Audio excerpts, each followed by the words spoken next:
morning guys! Ayan, mahangin na umaga.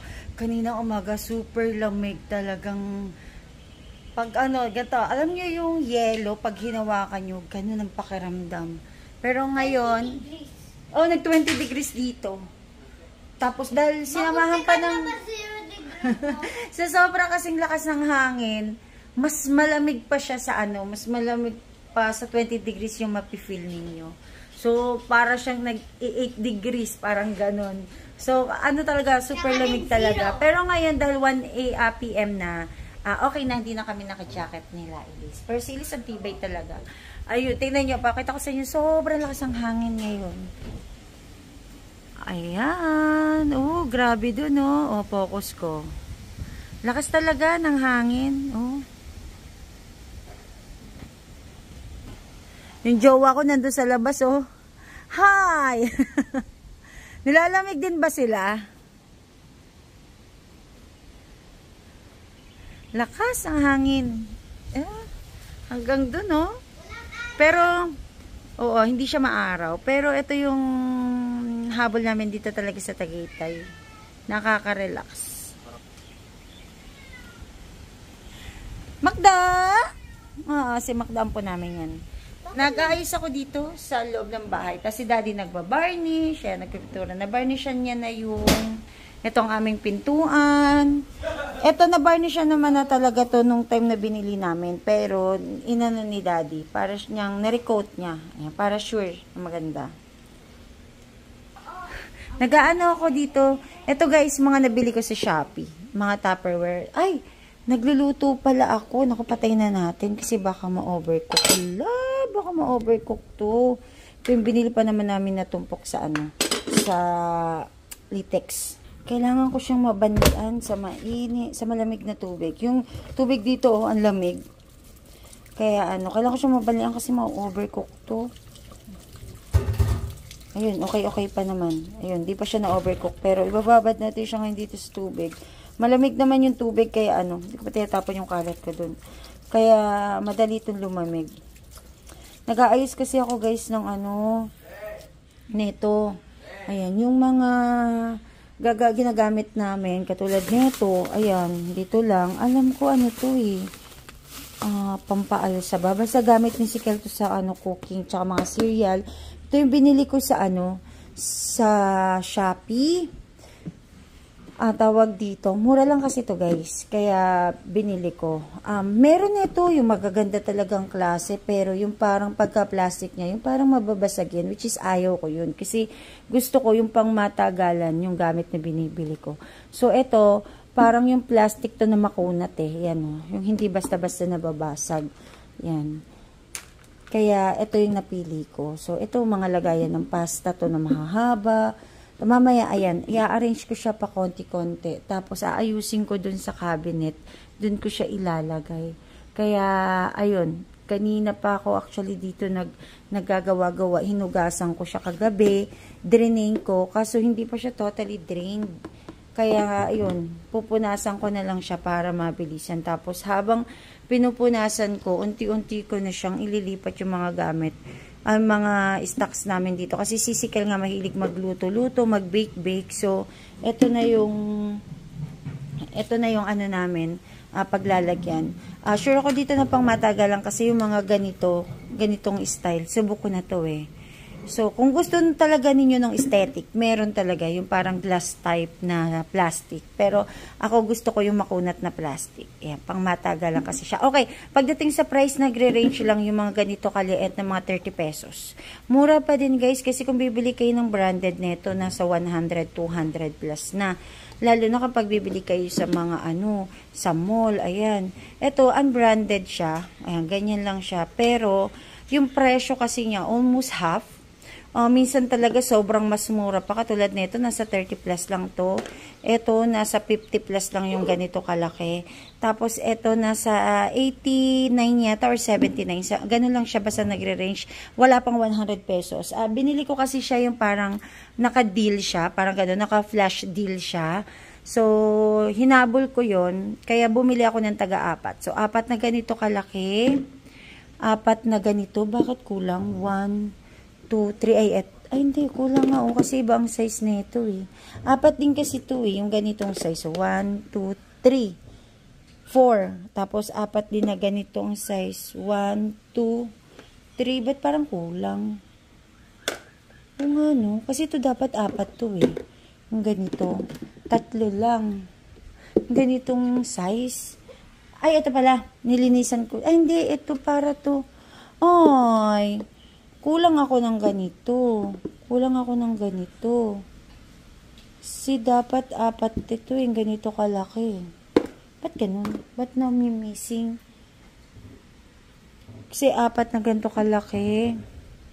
4 na ganito. Ito na yan. 1, 2, 3, 4. Tapos to 1, 2, 3, 4. Siguro kulang na sila ng ganito. Ganito na lang ang pinalit. Ayun. Kaso syempre, yung binayaran ko pang gantong size. Anyway, konti lang naman yung diferensya. Mga wala pa yata sa mga more or less 20 pesos. Sige, okay naman na yun. Kasi nabili ko to nang wala namang shipping fee. Naka-free shipping fee. Kaya okay pa din naman. Ayan. So, basta yung target ko dyan, 4 para uniform. Ayan. So, i-arrange ko lang lahat yung mga ganito para maganda siyang tingnan. Tapos, may labeler kami. So, kapag nailagay ko na, saka na lang lalagyan ng label para mas madali. Kasi, titingnan ko pa din according siya sa size. Kasi kapag marami, syempre, ilalagay ko siya sa mas malaking container. Ito na guys, yung mga natin. Ito pamunas ko.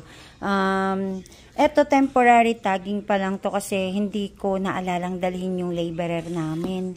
So, para lang alam kung ano yung nasa loob. Kasi parang ang hirap naman makamamaya may kahawig siya katulad nito.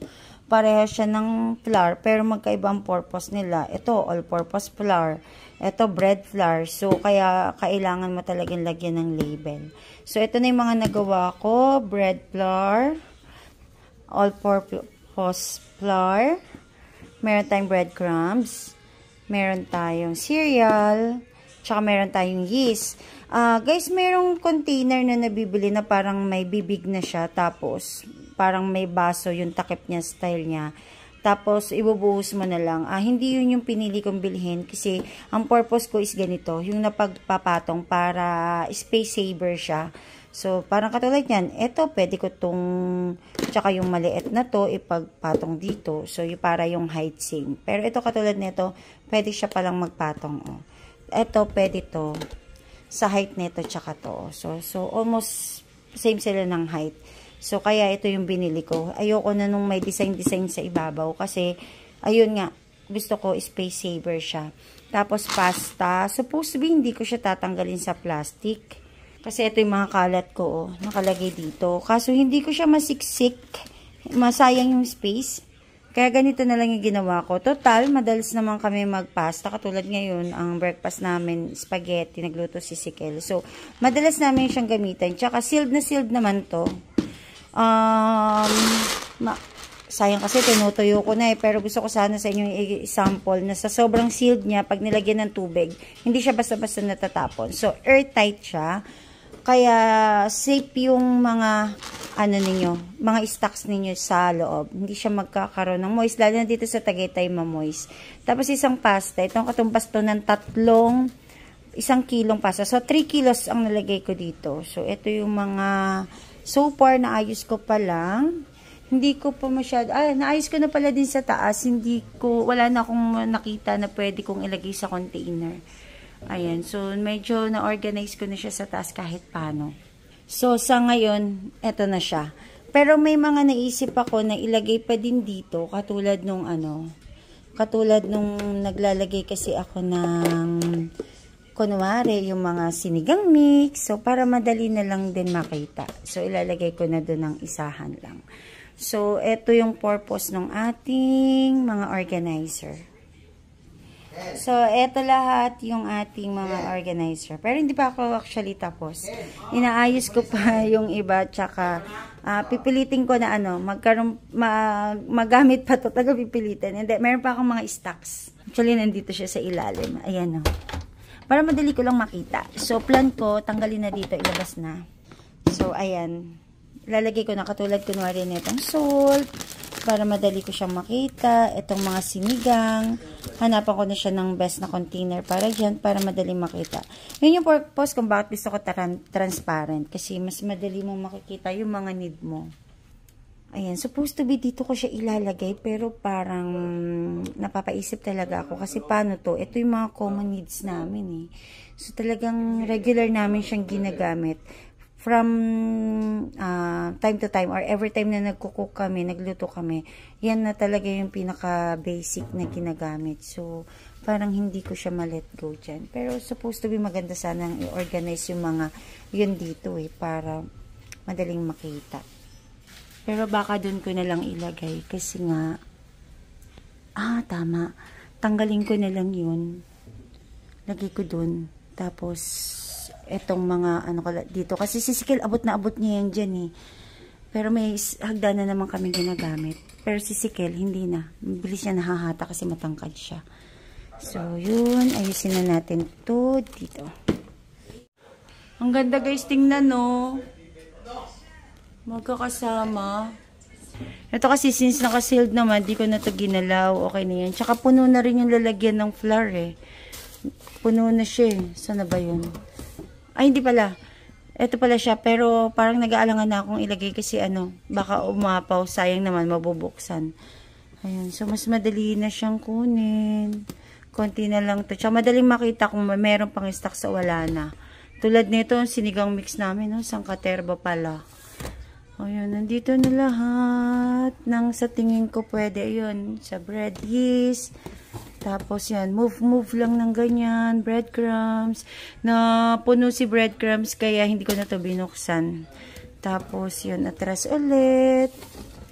Abante to. So parang tayong nagme-maze yun. Dalawang pasta. Isang haba tsaka isang yung C-type na pasta. Ayan. So mas madali makita, mas organized, nakakatawa. So, sa ating mga mami, ito na talaga yung mga hilig natin. O, diba? Mura lang yung mga container na binili natin, pero pang matagalan yan. Tingnan nyo guys, sobrang lamig. Yung kasama ko dito, balot na balot. Sa labas kasi guys, ang hangin tapos umulan pa.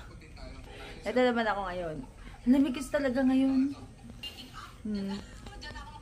Naka-jacket kami ngayon. Lamig kasi. Hapon na naman. Ayan, meron sa amin nagbigay ng bulaklak ng kalabasa. Dami. Para siyang bouquet. Ito guys, hindi pa siya lumalaki. Hindi pa siya nabubloom, pero pwede na to. Masarap din to. Ayan. Iuwi ko sa bahay yung iba. Tapos yung iba, gagawa tayo ng Chinese tempura. Ito na yung pinakaulam namin ngayon. Kain tayo guys. Ito pa rin yung tira na niluto ni Sikil kanina. Alam nyo, isang beses lang kami nagsaing kaninang umaga. 4 lang kami. Halos di namin maubos. So, ito pa din. Tapos yung nag-ensalada na lang ako na cabbage. Tapos, ito. Danggit. Uy, masarap to. Danggit. Ayan o, danggit. Ilang peraso lang niluto namin kasi hindi nga namin nauubos. Ayan, ito na yung pinaka-dinner namin. Tapos mag-aasikaso at then babalik na kami na Manila.